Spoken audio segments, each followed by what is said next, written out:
Are you frustrated with duffing your irons, hitting the ground before the ball and have no idea what's causing it? Well, in today's video, we're going to share with you 3 key things that will massively help you get ball followed by the turf. So thanks for joining us here at the Grand in San Diego, our new home. So we've left the Asprey, we're now here doing our content and also doing our coaching as well. And we've had a great question from Aaron Calderfield saying, how can I get ball turf contact with my iron? So what we're going to do, we're going to give you 3 things that we're going to focus on. We're going to focus on your setup, your backswing and your downswing. And for the rest of you watching this video as well, we know that these tips are going to help you with your ball strike. Yes, definitely. Look, if you want to have your question answered, this channel is all about helping you. Make sure you subscribe, leave a question and comment down below. How can we help you game? We'll choose one winner to answer in one of the next videos. But I'm excited about this one, Pierce, because ball striking, isn't it so good when we get ball turf, but it can be tricky. Yes, it can. We're going to go through some key things that make a big difference. There's a lot going on this, but I'm interested to see what you're going to say. Before we get into the 3 main things, this is crucial. You need to understand this. Now, to hit that golf ball followed by the turf, so we take the divot past the golf ball, a lot of people think that we need to hit down. I need to strike down on my irons. The issue is with this, we see a lot of steepness, and actually it makes the problem worse.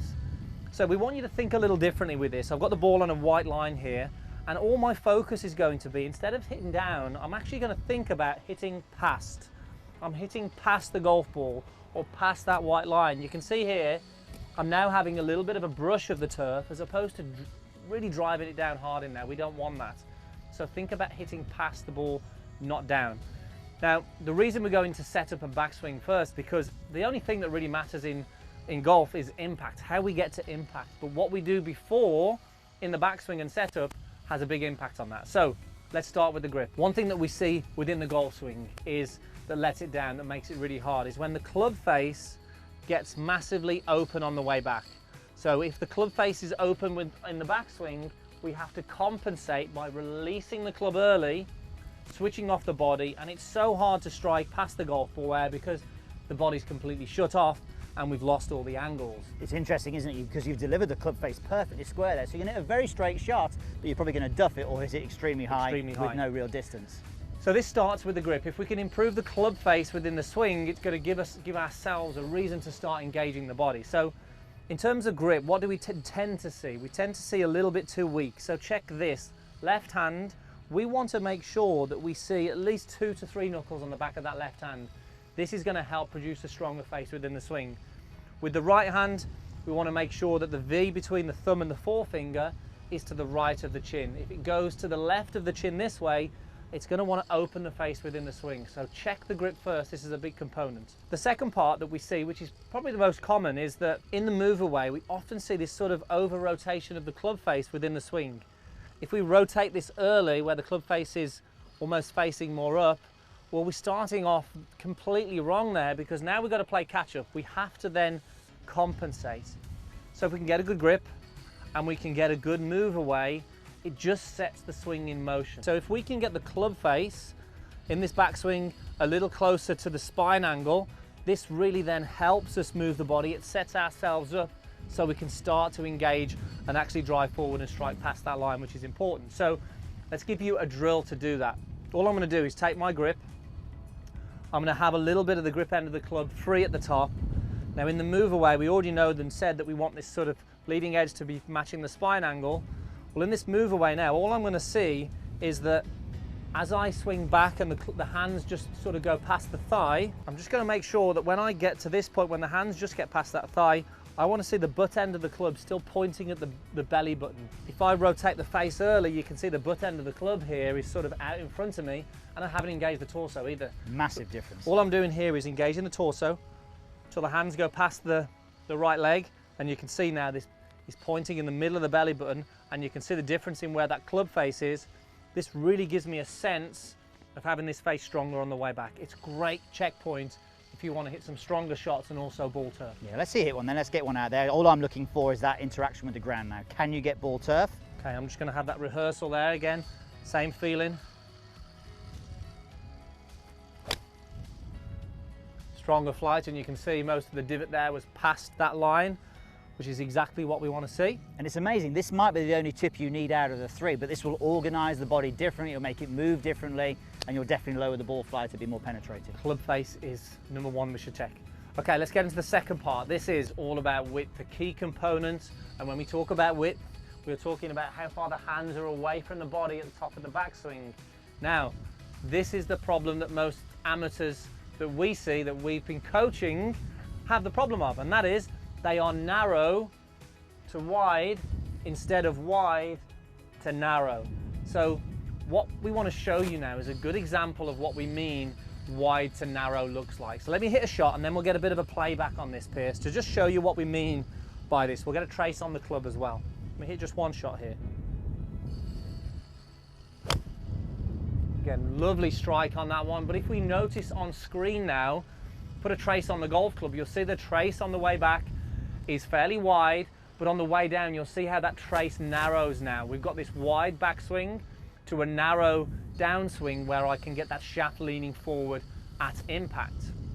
This is where we want you to be, and this is what's going to help you with your ball striking. And the key with this is you need to understand whether this is you. So the best way to do this is to video your golf swing. So actually download the Meandmygolf app, use the video function, and you'll see whether you've got a problem with the club face or you've got a problem with that width in the backswing. So have you got a solution to this? Correct, yes. So how do we change this? Well, this is really important how we go about doing this, because if we say, well, we need to be wide in the backswing, this is a mistake that we see a lot of golfers do. Right, I need to be wide, okay?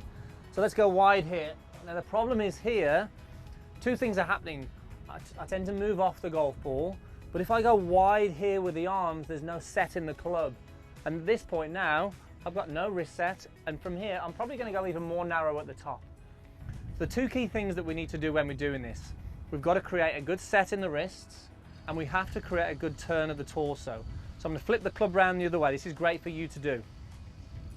So all I'm going to do here, take my setup, I'm going to make sure I turn with the torso. This lead shoulder is going to move back. Good move away still, I like that. Exactly. Yeah. Then I'm going to feel like I can set the club at this point, nice and soft wrists. If we think wide too early, we can get a lot of tension. So from here, turn and set. And now as I swing to the top, I'm feeling like I'm turning, but I'm creating the width at the top with the arms. I want you to notice my trail arm here. There's a little bend, almost 90 degrees here, or maybe just a bit more. What we don't want is this. This is too narrow, and then we will then lead to wide. So I'll do that again. Turn the torso, set the club, this nice angle here, turn to the top, maintain the width. Take a look at that right arm. Big difference. And look, there's a bit of space between my elbow and side here. That's okay.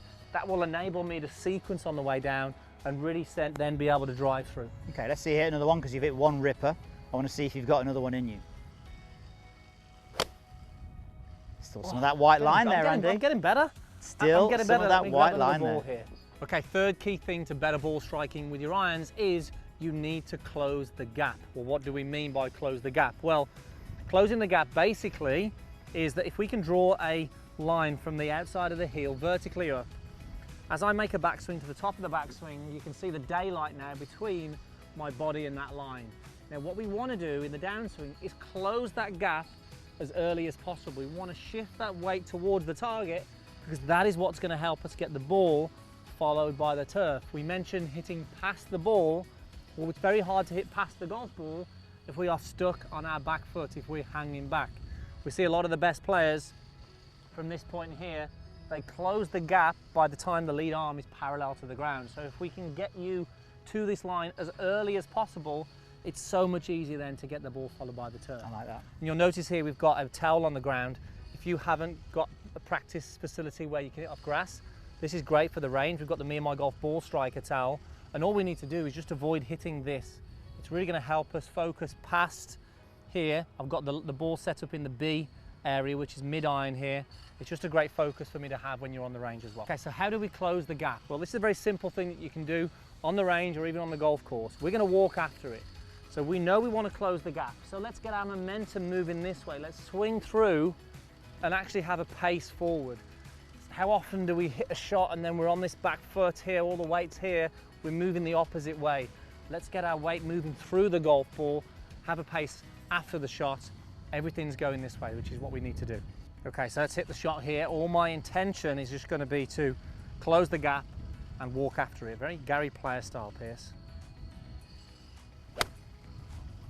Oh, I like it. That's pretty decent. See there, again, it's just the intention of actually us moving this way really shifts that low point and shifts that divot past the golf ball. This is crucial if you want to hit good shots. I love the fact that you're talking about hitting past as opposed to hitting down. So look, hope you enjoyed that. Now don't forget, if you want your question answered or a chance to have your question answered, put it down in the comments down below. Make sure you subscribe and we shall see you soon. Thanks for watching.